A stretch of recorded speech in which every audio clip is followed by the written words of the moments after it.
Good afternoon, everyone, and thank you for having me here today. South Africa is a relatively young democracy. We only achieved our democracy in 1994. That was the first time that South Africans were allowed to vote. All South Africans, irrespective of the color of their skin. It was also the time when we elected Nelson Mandela as our first democratically elected president.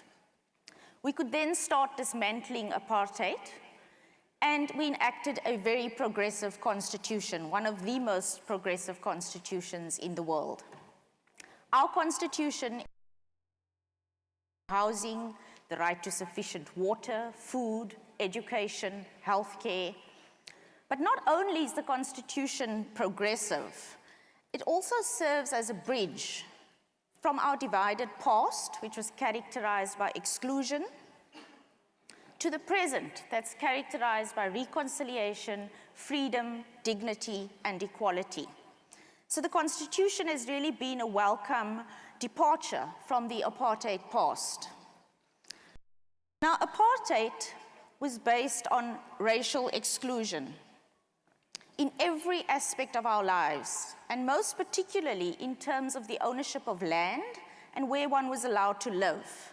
This is a sign from the dark days of apartheid, and you can see public amenities, public spaces being reserved for use by white people only.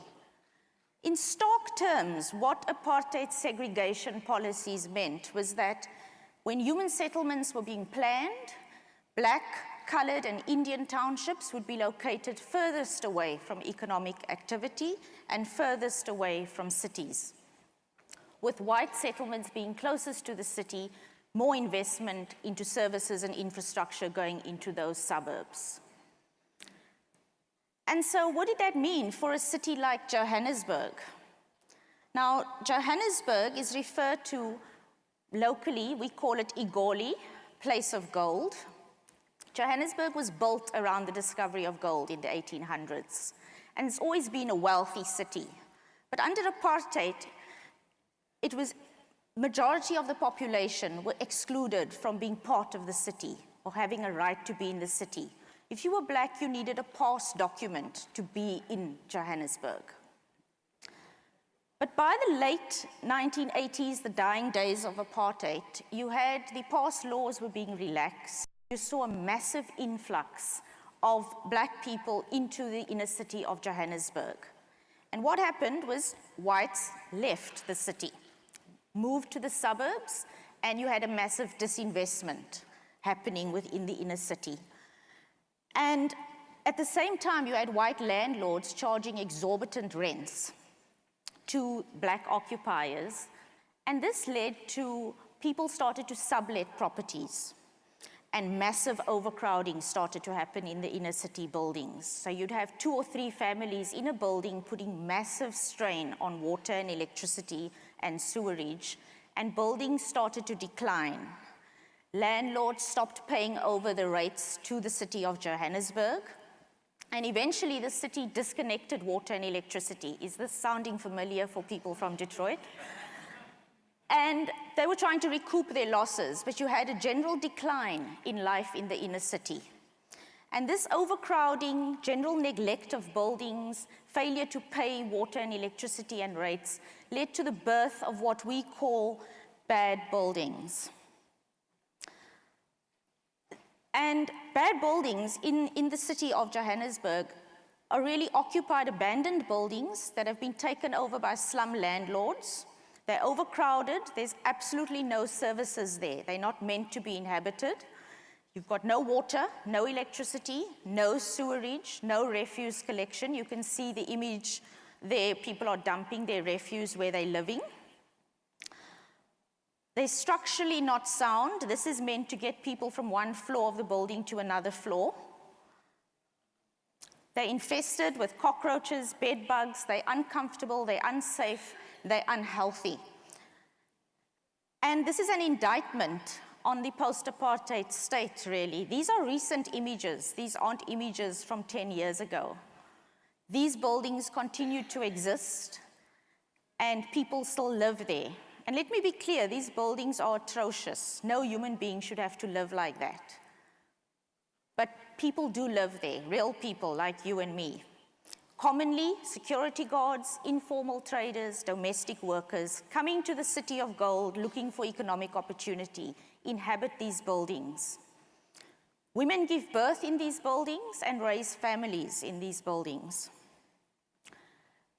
And what the post-apartheid city has been trying to do, the city of Johannesburg, decided that it was important to deal with the problem of bad buildings, but it was also important to try to attract more private investment into the city. You had had this massive disinvestment from the city.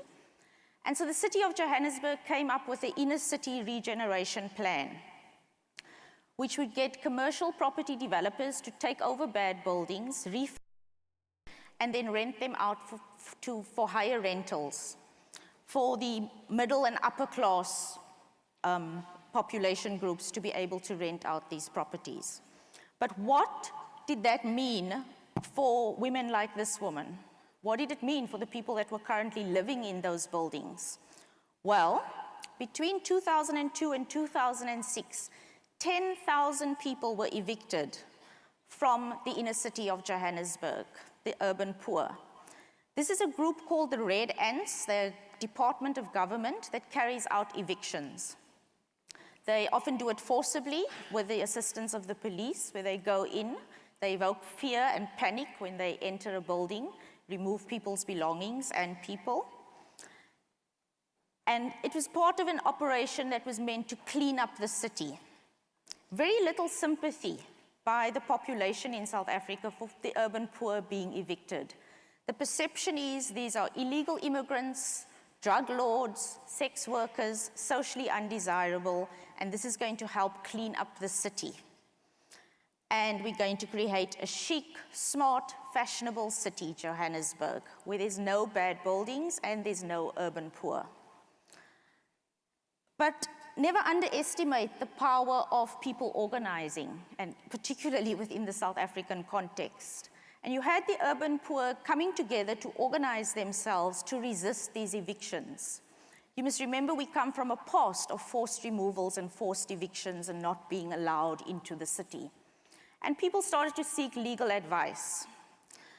One group of people living in Olivia Road, 450 people living in this building, decided to resist eviction when the city of Johannesburg ordered the eviction. And the city was relying on the fact that these buildings are unhealthy in terms of the building regulations. They don't meet the safety and health standards. That was the basis on which the city was saying you need to leave. The occupiers were saying, we concede these buildings are unsafe, they're unhealthy. Find us safe, healthy, decent accommodation within the city center. We don't want to live like this, but we do want to be within the city. The city was saying, there is no place in the city. In terms of our urban regeneration plans, we are planning to move you far out of the city. We can't accommodate you within the city. That meant no economic opportunities, no transport infrastructure, no schools, and the occupiers said, we will not be moved, we won't move. And so people reached a standstill.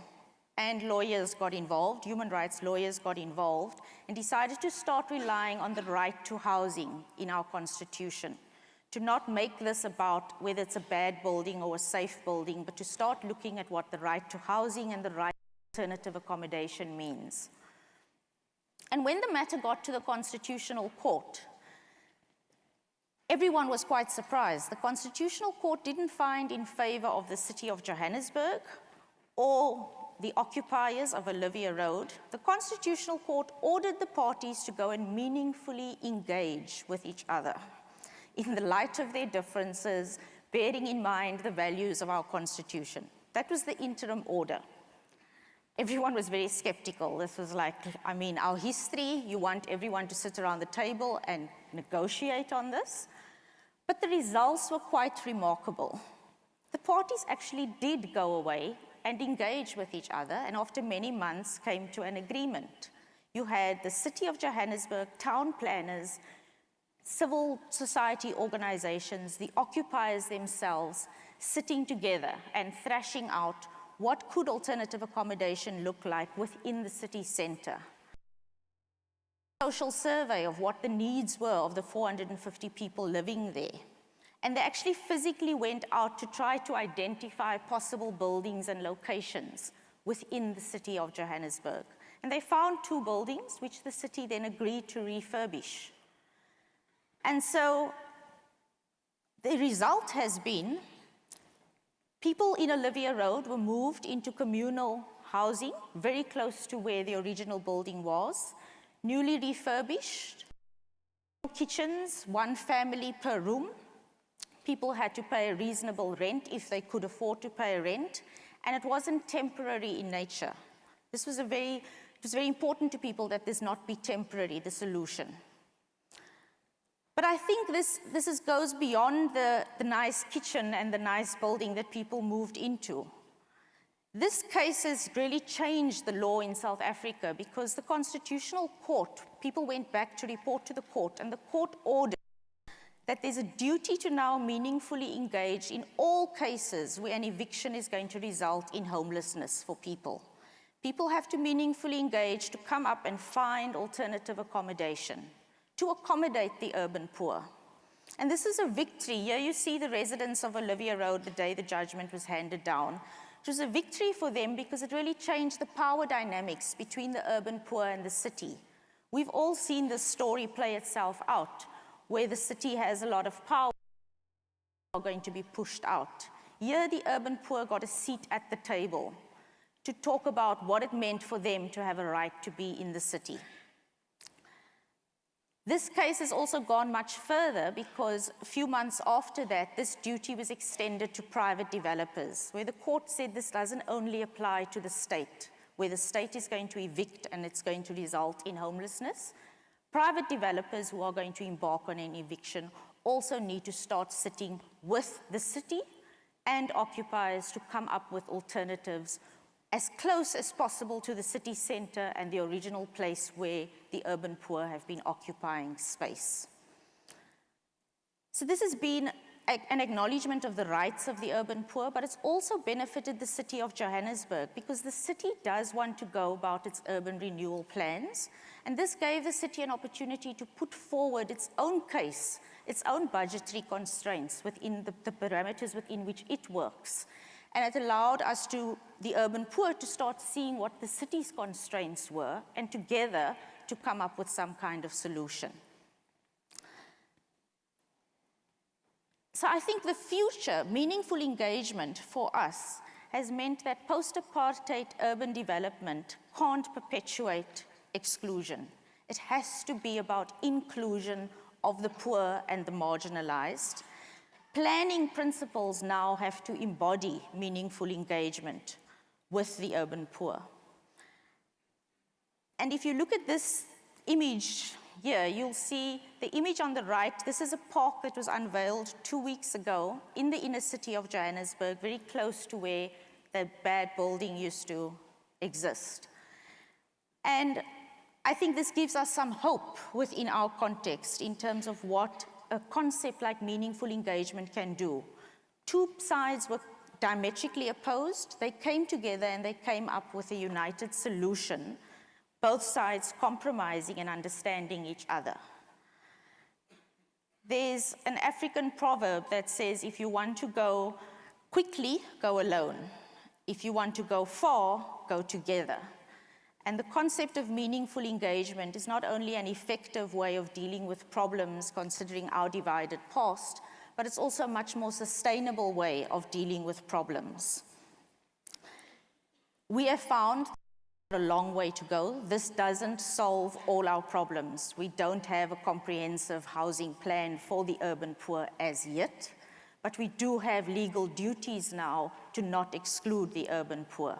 So there's a long way to go, but this concept has assisted us, and I'm hoping that you can think about this, and perhaps all of us can move to a place where urban revitalization is not associated with human rights violations of the urban poor, where we can all think about including the urban poor and conducting these urban processes and urban renewal processes in a way that respects the dignity of the poor and acknowledges their right to be part of planning processes. I hope this is going to be useful for you. Thank you.